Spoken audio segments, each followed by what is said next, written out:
Dear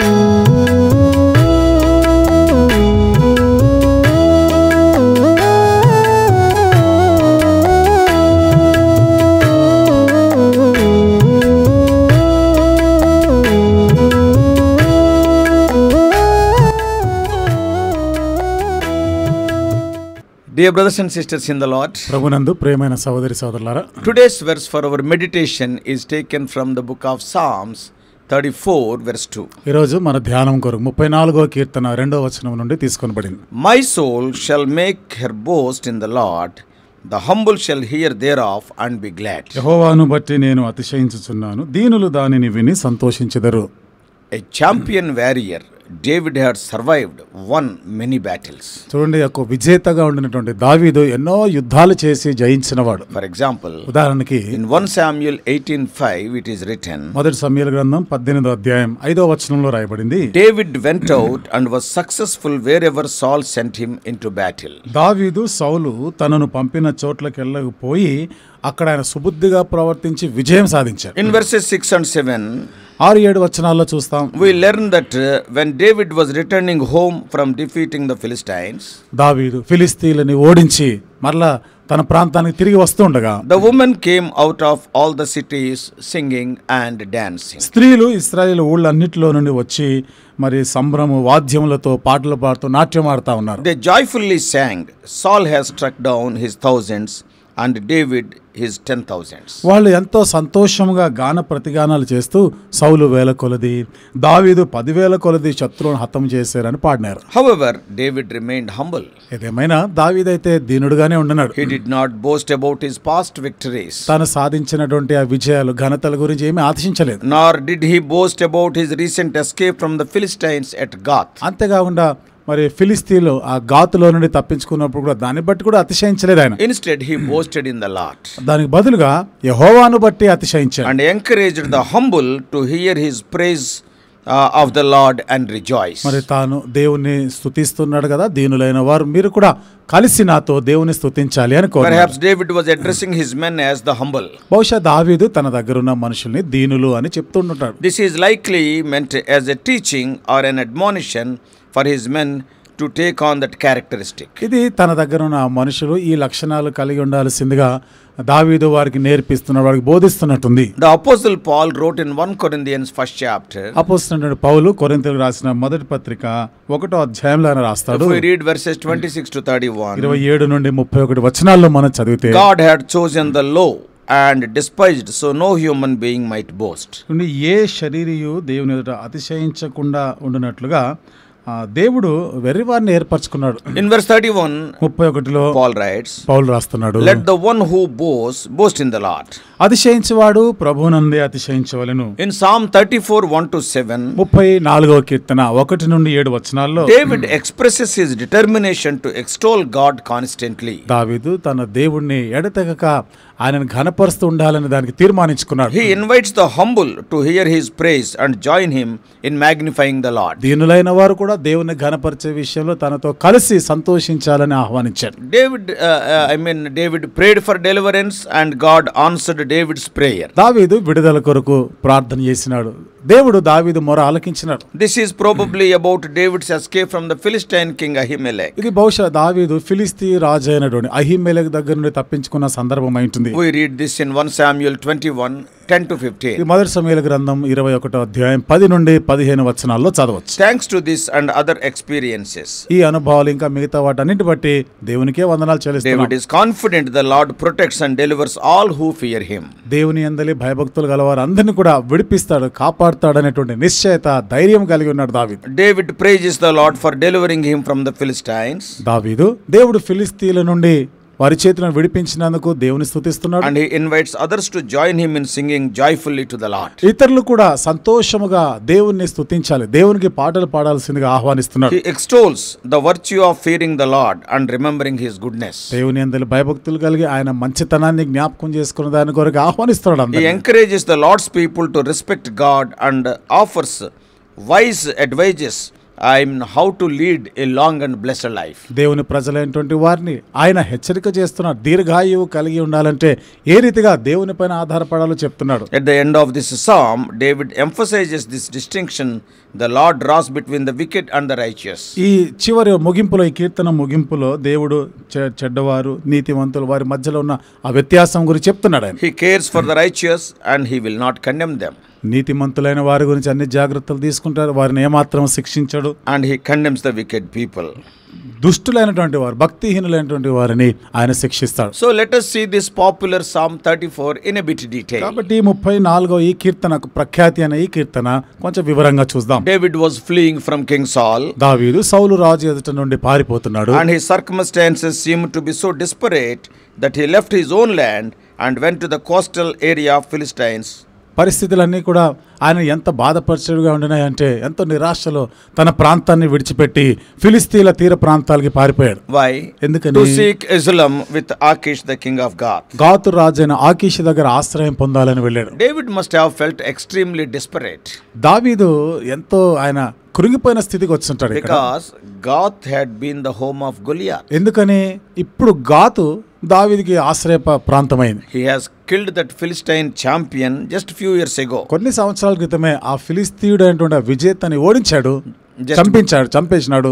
Just before going to Gath, he had received Goliath's sword from Ahimelech. అప్పుడే గాతుకి వెళ్ళక ముందే అప్పుడే అహిమెలెక్ దగ్గర నుండి ఆ ఫిలిస్తీన్ యొక్క గొలియాదు యొక్క ఖడ్గాన్ని తీసుకున్నాడు. Ahimelech is one of the priests of Nob.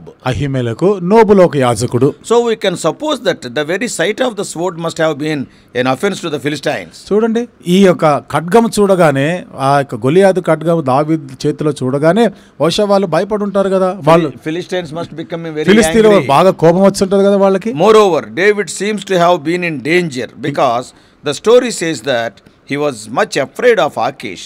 ఇంకా చెప్పాలంటే దావీదు కూడా ప్రమాదకరమైన స్థితిలో ఉంటాడు. ఎందుకని? ఆకీష్ రాజుని బట్టి చాలా భయపడ్డాడు దావీదు. So he pretended to be a madman in his presence. అక్కడ తన ఎదుట ఒక పిచ్చివాడి వలె ప్రవర్తించాడు. He was making meaningless marks on the gates of the city and letting his saliva run down his beard. ఆ పట్టణపు ప్రాకారాల పైన, గోడల పైన అన్ని పిచ్చి గీతలు గీస్తా ఉన్నాడు. నోటిలో నుండి ఉమ్మంతా కారిపోతా ఉంది. Most commentators believe that this was a sad episode in David's life. చాలా మంది వ్యాఖ్యానకర్తలు నమ్మేది ఏమిటిదంటే దావీదు జీవితంలో ఇది ఎంతో విచారకరమైనటువంటి ఘటన అది. Since he obviously had failed to trust God to protect him from Saul. సౌలు నుండి కాపాడబడేదానికి దేవుని యందు నమ్మకం ఉంచే విషయంలో విఫలమయ్యాడు. And not only that, he was relying on his own cunning. అంతేకాకుండా తన యుక్తులపైన ఆధారపడ్డాడు. David nevertheless did cry out for help and was delivered. అయినను దావీదు విడుదల కొరకై దేవునికి మొరపెట్టినాడు, వేడుకున్నాడు. In 1 Samuel we are told that he escaped from Gath. మొదటి సమూయేలు గ్రంథంలో చెప్పబడిన మాట, గాతులో నుండి తప్పించుకొని వచ్చాడు. And he fled to the cave of Adullam. అదుల్లాము గుహలోనికి పారిపోయాడు. Probably this psalm must have written there. బహుశా ఈ కీర్తన అక్కడే రాసుంటాడు. This psalm is quoted twice in the New Testament. ఈ కీర్తన క్రొత్త నిబంధనలో 2 సార్లు ప్రస్తావనకు వచ్చింది. Verses 12 to 16 are quoted by Peter. 12 నుండి 16 వచనాలు పేతురు ప్రస్తావిస్తాడు. Peter quoted it as a promise of God's blessing for those who live a godly life. దైవభక్తి గల జీవితం జీవించే వారి కొరకు దేవుని ఆశీర్వాదాలుగా పేతురు ఈ కీర్తన అక్కడ ప్రస్తావించాడు. Yeah, that we read in 1 Peter chapter 3 10 to 12. పేతురు రాసిన మొదటి పత్రిక 3వ అధ్యాయం 10 నుండి 12 వచనాల్లో మనం చూడొచ్చు. And verse 20 is quoted by John as having been fulfilled at the time of Jesus' crucifixion. 20వ వచనాన్ని యోహాను రాస్తున్నాడు. యేసు ప్రభువారు శిలువ వేయబడుతూ ఉండగా అక్కడ నెరవేర్చబడిందిగా. That is we read in John 19:36. ఇది యోహాను సువార్త 19వ అధ్యాయం 36వ వచనంలో మనం చదవచ్చు. So in Psalm 34:1, కాబట్టి 34వ కీర్తన మొదటి వచనంలో David extends an invitation to praise God. దావీదు దేవుని స్తుతించాల్సిందిగా ఆహ్వానం ఇస్తున్నాడు అందరికి. And the statement at all times in this context means ఈ సందర్భంలో నేను ఎల్లప్పుడూ అనేటువంటి ఈ మాట even in the most desperate and perilous of times. చూడండి, ఎంతో అపాయకరమైనటువంటి పరిస్థితులు, ఎంతో కృంగిపోయిన స్థితుల గురించి కూడా మాట్లాడుతున్నాడు ఆయన. David was in a dangerous condition. దావీదు ఎంతో అపాయకరమైన స్థితిలో ఉన్నాడు. He had fled from the court of Saul on finding that Saul was determined to put him to death. ఇక సౌలు దావీదుని ఎట్లానే చంపాలని నిర్ణయించుకున్నాడన్న సంగతి ఎరిగి సౌలు ఎదుట నుండి పారిపోతున్నాడు. He had hoped to find a safe refuge with Achish. ఆకీష్ దగ్గరే ఆశ్రయం ఉంటుందని అనుకున్నాడు. But he had been disappointed. కానీ అక్కడ కూడా నిరాశ ఎదురైంది. He was on the point of becoming a fugitive. ఇక అక్కడ దేశ దిమ్మరి అయిపోయే పరిస్థితి వచ్చింది ఆయన. and a dweller in dens and caves of the earth. ఎక్కడో ఆ గుహల్లో కొండల్లో ఆయన దాచుకుంటున్నాడు. Yet even in such a situation, ఆయన అట్లాంటి పరిస్థితిలో కూడా David was determined to praise God for his goodness. దావీదు దేవుని యొక్క మంచితనం, ఆయన దయను బట్టి ఆయనను స్తుతించడానికే తీర్మానించుకున్నాడు. David was prepared to praise God even when he was in the fear of his life. ఆయన తన జీవితంలో ఎంతో భయపడుతున్న స్థితిలో కూడా దేవుని స్తుతించాలని నిర్ణయించుకున్నాడు. In 34:2, 34వ కీర్తన 2వ David వచనం. realizes who had delivered him. దావీదు నన్ను ఎవరు విడిపించారో అనేటువంటి ఆ గ్రహింపుకు వచ్చాడు ఆయన. He calls attention to what God has done rather than boastfully point out to his own works and accomplishments. దేవుడు ఏమి చేశాడో దాని గురించి చెప్తున్నాడు, అంతేగాని ఆయన చేసిన కార్యం, ఆయన సాధించిన దానిని బట్టి కాక దేవుడు చేసిన దానిని బట్టి అతిశయించాలని అందరికీ ఆహ్వానించారు. Personally, David had made a very poor showing in Gath. వ్యక్తిగతంగా చూస్తే దావీదు మాటకు వస్తే గాతులో ఆయన చాలా దౌర్భాగ్య స్థితిలో ఉన్నాడు. Yet David rejoices in what God has done for him. అయినను దేవుడు దావీదు ఎడల చేసిన దానిని బట్టి దావీదు సంతోషిస్తున్నాడు. Here is pure joy in God's deliverance. దేవుని విడుదల యందు ఎంతో స్వచ్ఛమైన సంతోషాన్ని కలిగి ఉన్నాడు. David had fallen on his face, దావీదు దేవుని ఎదుట సాగిలపడ్డాడు. but still rejoiced that God had delivered him. దేవుడే నన్ను విడిపించాడని సంతోషించాడు. Do we get so caught up in our failures that we can't see where God has helped us? చూడండి, మనకి దేవుడు ఎక్కడెక్కడ సహాయం పడ్డాడో, సహాయం చేశాడో ఆ పరిస్థితిలో మనం దేవుణ్ణి స్తుతిస్తున్నామా? Many times we fall in such a situation. Though God is helping us, we cannot recognize it. అనేక పర్యాయాలు చూడండి, దేవుడే సహాయం చేస్తున్నా గానీ మనం గుర్తించలేని స్థితిలో ఉంటాం. The person who has experienced God's mercy naturally looks to others to praise God with him. దేవుని యొక్క కృప కనికరాన్ని అనుభవించినటువంటి వ్యక్తి సహజంగానే ఇతరులు కూడా తనతో కలిసి స్తుతించాలి, సంతోషించాలని కోరుతాడు. Corporate worship is one of the natural instincts of the new life of Christ in God's people. దేవుని ప్రజల్లో క్రీస్తునందలి నూతన జీవం కలిగిన వారిలో సమాజంగా సమిష్టిగా కూడి ఆయనను ఆరాధించడం అనేది స్వాభావికంగా కలిగేటువంటి ఆలోచన. The humble or the meek hear David's praise and they naturally rejoice. ఇక్కడ దీనులు సాత్వికులైన వారు చూడండి, దేవుడు దావీదు ఎడల చూపించిన కృపను బట్టి వారు సహజంగా ఆయనతో కలిసి సంతోషిస్తూ దేవుని స్తుతిస్తున్నారు. Because the humble have experienced many of life's frustrations. ఎందుకని దీనులైనటువంటి వారు దీనిలో ఎన్నో కృంగుదల పరిస్థితులను ఎదుర్కొన్నవారు. They have been brought low in their own esteem by life's adversities. వారి జీవితంలో ఎదుర్కొన్న ప్రతికూల పరిస్థితులను బట్టి ఎంతో దిగజారిపోయిన స్థితిలో ఉండినారు. They rejoice when great and talented men like David have learned to place their confidence in God rather than in their own abilities. గొప్ప గొప్ప వ్యక్తులు దావీదు లాంటి వారు, తలాంతులు కలిగిన వారు వారి సొంత శక్తి సామర్థ్యాల పైన కాక దేవుని బట్టి, దేవుని పైన ఆధారపడి దేవుడే చేశాడు, దేవుని యందు నమ్మిక ఉంచారు బట్టి వీళ్ళందరూ కూడా సంతోషిస్తున్నారు. In 34:3, 34వ కీర్తన 3వ వచనంలో we see that the godly must share their praise with others. దైవభక్తి గలవారు ఇతరులతో కలిసి వారు దేవుని స్తుతిస్తారు. To magnify the Lord is to proclaim his excellencies, as we read in 1 Peter 2:10. పేతురు రాసిన మొదటి పత్రిక 2:10లో మనం చదువుతాం, దేవుణ్ణి మనము ఘనపరుస్తాయే, దేవుని హెచ్చించే ఇతరులు ప్రజల మధ్య కూడా ఆయనను ఘనపరుస్తున్నట్టుగా ఆయన యొక్క గొప్ప కార్యాలని మనం ప్రకటించే వారం అవుతాం. So David's invitation for us to worship is no call to bland sterile formalism, but rather to verbal, public and personal praise. దావీదు ఏదో ఊరికేనే దేవుని యందు నమ్మకం ఉంచి ఆయనను ఆరాధించాలని కాదు, కానీ వ్యక్తిగతంగా దేవుని ఆరాధిస్తున్నాడని చెప్తున్నాడు. See David's experience in 34:4. 34:4లో దావీదు యొక్క అనుభవం చూడండి. To seek the Lord. యెహోవా యొద్ద విచారణ చేయుట. To seek, వెతకటం. ఆయనను వెతకడం. That is not merely to trust him. అదే ఊరికే ఆయనపై నమ్మిక ఉంచడం కాదు, but to fly to him. ఆయన యొద్దకు వెళ్ళాలి, చేరుకోవాలి. Make our request to him in our troubles. మన కష్టాల్లో ఉన్నప్పుడు మనవి చేయాలి ఆయనకి. David knows what fear is like. భయం అనగా ఏమిటో దావీదుకి తెలుసు. David does not credit his ingenuine behavior displayed before the king of Gath as means of his deliverance. దావీదు ఏదో గాతు దగ్గర నేనేదో పిచ్చి చేష్టలు చేసి కుయుక్తిగా ప్రవర్తించి నేను తప్పించుకొని వచ్చేసానని అతిశయపడడంలే. How often do we allow fear to keep us from doing something? ఎన్ని పర్యాయాలు మనం ఏదైనా ఇట్లా చేయడానికి ఈ భయం అడ్డుపడతా ఉంటుంది మనకి. In this psalm we can find the courage to do the right thing. ఈ కీర్తనలో సరి అయినది మనం చేయడానికి కొరకైనా ధైర్యాన్ని ఇచ్చేదిగా చూస్తున్నాం. Yeah, many fears may be there. చాలా రకాల భయాలు ఉంటాయి. Like David, those who trust God. దావీదు వలనే ఎవరైతే యెహోవాను నమ్మిక ఉంచుతారో, who seek him, ఆయనను వెతుకుతారో, they will radiate confidence and joy. వారు ఎంతో ధైర్యము సంతోషాన్ని ప్రతిబింబింపజేస్తారు. Faith in God changes our personal attitude even in difficult situations. దేవుని యందలి విశ్వాసం కష్టాల్లో కూడా మన వైఖరిని మార్చేదిగా ఉంటుంది. Instead of being ashamed or intimidated, the faithful are confident. మనము సిగ్గుపడి మనము లజ్జపడేదానికన్నా దేవుని యందలి విశ్వాసం ఉంచేవారు ఎప్పుడు ధైర్యంగా ఉంటారు. In 34:6, 34వ Keerthana What he says? ఏమని చెప్తున్నాడు? this poor man, ఈ దీనుడు అంటాడు. he is remembering how desperate his plight and how weak he himself was. తను తానుగా ఎంత బలహీనుడో, ఎంత దీన స్థితిలో, ఎంత దౌర్భాగ్య స్థితిలో ఉన్నాడో చెప్పుకుంటున్నాడు. And he designates himself, here is a poor man who cried. తన గురించే చూడండి ఏమని చెప్తున్నాడు ఆయన, ఈ దీనుడు మొరపెట్టగా. And so this is a psalm for poor men and poor women. కాబట్టి దీనులైన స్త్రీ పురుషులకి ఈ కీర్తన.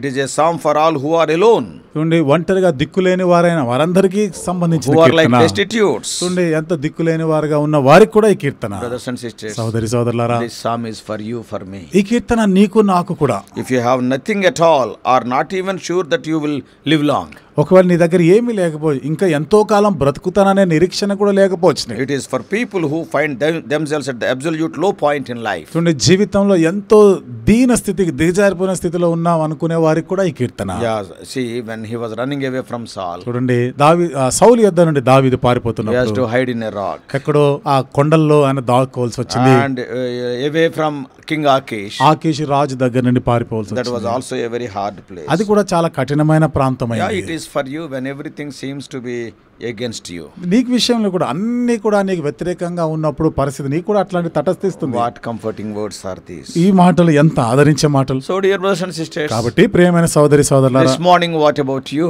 ఈ ఉదయకాలం నీ సంగతి ఏమిటి? Are you in a tight situation like David? దావీదు వలె ఎంతో కఠినమైన పరిస్థితిలో ఉన్నావా? Take David as an example. దావీదుని ఒక మాదిరిగా తీసుకో. By worrying, nothing can be accomplished. చింతిస్తూ నువ్వు ఏమి సాధించలేవు. With your tricks also, no result can be seen. నీ యుక్తులు కుయుక్తుల ద్వారా కూడా ఏ ఫలితాలు రావు.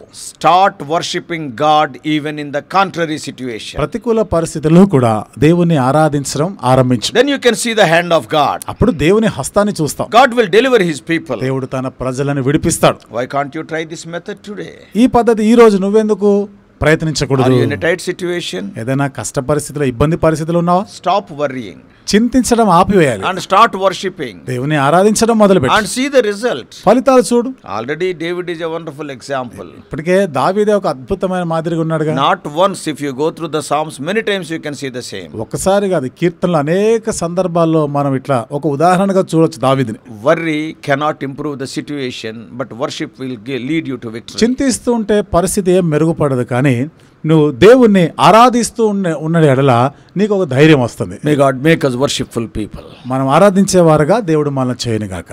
May God bless you. దేవుడు మిమ్మల్ని దీవించును గాక. Let us pray. ప్రార్థన చేసుకుందాం.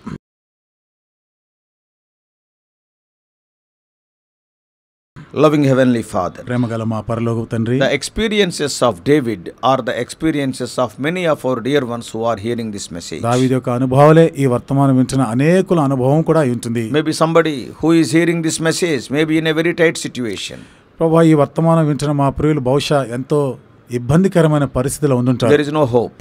ఏ నిరీక్షణ లేదు. Oh Lord, they do not know how long they will live. ఎంత కాలం జీవిస్తారో కూడా తెలియదు. They are in a desperate condition. ఎంతో దౌర్భాగ్య స్థితిలో ఉన్నారు. Help us not to use our cunningness, but help us to depend on Thee by worshipping You. ప్రభువా, మేమేదో మా యుక్తులు కుయుక్తులు ఉపయోగించకుండా ఆరాధన చేస్తూ మీపైనే ఆధారపడటం నేర్పించండి. By worshipping You, help us to bring You into the picture. ఆరాధన చేయటం ద్వారా మిమ్మల్ని ఆ దృశ్యంలోనికి మేము తెచ్చేవారం అవుతాం. Thus, as David was delivered, O Lord, Thy people also may be delivered. ఆ రీతిగా ఎట్లా దావీదు విడిపించబడ్డారు, నీ ప్రజలు కూడా విడిపించబడదురు గాక. This worship and these words are not mere words, but their own personal experience. ఈ ఆరాధన, ఈ మాటలు ఏదో ఊరికే మాటలే కాదు, కానీ అదొక అనుభవంగా ఉంటుంది గాక. He is calling other people also to rejoice with Him. ఇతరులు కూడా తనతో కలిసి సంతోషించాలని O Lord, as a poor man, O Lord, in a desperate situation, he cried unto You. దేవా, ఒక దీనుడుగా ఎంతో దిక్కులేని స్థితిలో ఉండి నీకు మొరపెట్టినాడు. We cannot expect this. ప్రభువా, ఇది మేము ఆయన నుండి ఊహించలేనిది. A person who killed Goliath. గొలియాదు లాంటి వాడిని చంపిన వ్యక్తి, Oh Lord, one day he was in a poor situation. ఒక దినాన ఎంత దౌర్భాగ్య స్థితికి వచ్చాడు. But he cried unto you. అయినను నీకు You మొరపెట్టినాడు. are a never failing God. నువ్వు ఎన్నడూ తప్పిపోని Thou hast దేవుడు. answered him. నువ్వు ఆయనకు జవాబిచ్చినావు. Oh, God delivered David out of all his troubles. That's what we read in the Bible. ప్రభా, బైబిల్లో ఆ మాటే చదువుతున్నావు. దేవుడు దావీదు కలిగినటువంటి భయములు కష్టాలన్నిటి నుండి విడిపించినవాడు. Not one or two, all. ఒకటి రెండు కాదు ప్రభా, అన్నిటి నుండి విడిపించిన. Oh Lord, same God is our God. ఆ దేవుడే మా దేవుడు కూడా. Strengthen our people. మా ప్రజలైన వారిని Help us బలపరచు. to go forth, oh Lord, in our life's battles. Oh Lord, with the confidence that you are with us. ఆ జీవితంలో ఎదుర్కొన్న యుద్ధ పోరాటాలు నీవు మాతో కూడా ఉన్నావు అనే ఆ ధైర్యము నిశ్చయత కలిగిన వారమే ముందుకు సాగిపోదుము గాక. Speak to us. దేవా, మాతో మాట్లాడు. We do pray in the never failing name of our Lord and Savior Jesus Christ. మా ప్రభువును రక్షకుడైన యేసుక్రీస్తు ప్రభువారి ఎన్నటికీ తప్పిపోని నామములో ప్రార్థించి వేడుకుంటున్నాం తండ్రి. ఆమేన్.